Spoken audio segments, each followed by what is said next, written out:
마지막 날입니다. 1년 동안 성심을 다해 일해주신 공직자 여러분께 감사드립니다. 올해는 세 차례의 남북 정상회담과 사상 최초의 북미 정상회담으로 한반도의 평화의 가능성을 열었습니다. 남과 북으로 갈라져 서로를 죽이고 미워했던 분단 70년을 딛고 항구적 평화 정착과 민족 공동 번영을 모색하게 됐습니다. 올해 우리는 1인당 국민소득 3만 달러를 돌파한 것이 확실합니다. 이로써 우리 대한민국은 1인당 소득 3만 달러, 인구 5천만 명을 넘은 나라를 지칭하는 30, 50 클럽에 세계에서 7번째로 들어가게 됐습니다. 연간 수출도 처음으로 6천억 달러를 달성했습니다. 이것 또한 세계에서 7번째의 쾌거입니다.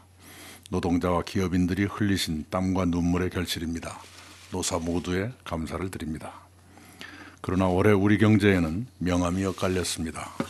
노동자 가구 소득이 늘고 임금 격차가 줄었습니다.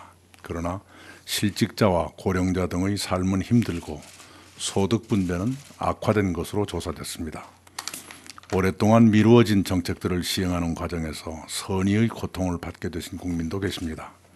올해의 성과와 과제를 겸허하게 총괄하면서 새해를 맞아야겠습니다. 구체적인 말씀은 1월 2일 시무식에서 드리겠습니다.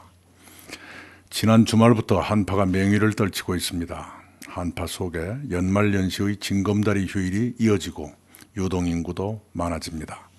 국토교통부, 행정안전부와 지자체들은 폭설이나 한파로 교통사고나 화재가 생기지 않도록 잘 대비해 주시기 바랍니다. 독거노인 등 취약계층의 어려움도 계속 살펴주시기 바랍니다. 날씨가 추워지면서 인플루엔자나 노로바이러스 환자가 늘고 있습니다.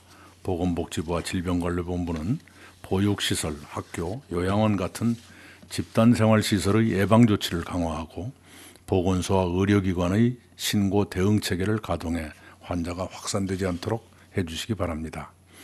AI는 아직까지 고병원성으로 확인된 사례가 없어서 다행입니다.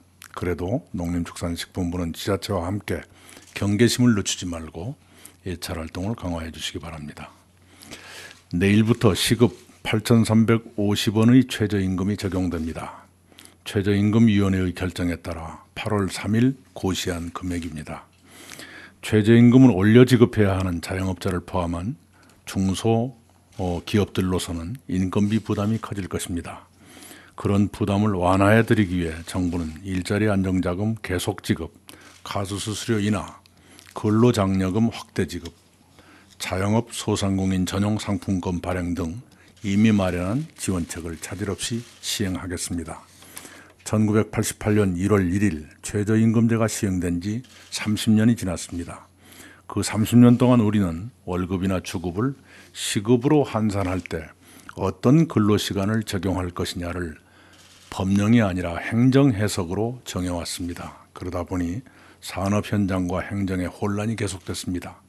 그래서 올해 계속된 행정해석을 법령으로 정리해 혼란을 없애기 위해 오늘 최저임금법 시행령 개정안을 재상정해 심의합니다.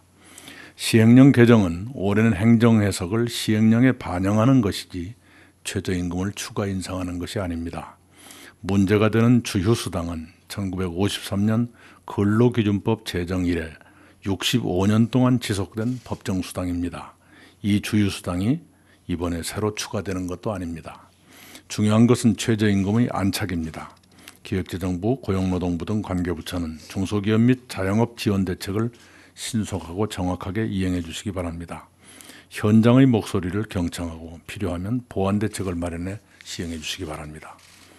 새해는 3.1운동 및 대한민국 임시정부 수립 100주년입니다. 여러 기념사업들이 계획되어 있고 예산도 확보됐습니다. 기념사업들은 여러 부처에 분담되어 있습니다. 장관님들은 부처소 간의 기념사업들이 차질 없이 준비되고 수행되도록 다시 한번 챙겨주시기 바랍니다. 지난주 국회에서 83개 법안이 통과됐습니다. 비정규직 근로자의 산업안전을 강화하는 소위 김영균법, 즉 산업안전보건법도 곡절 끝에 통과됐습니다. 기초연금 인상이나 아동수당 확대와 같이 사회안전망을 확충하는 법도 포함되어 있습니다. 정부는 시행령 개정 등 후속 조치를 신속히 추진해 법을 충실히 이행해야겠습니다. 우리 사회의 오랜 숙제였던 법안들을 연내에 처리해 주신 국회에 감사드립니다. 그러나 유치원 3법이나 공정거래법 개정안 등 아직도 국회에 계류 중인 민생개혁 법안들도 적지 않습니다. 새해에 조속히 처리되도록 국회가 계속 도와주시기 바랍니다. 모두 발언 여기까지입니다.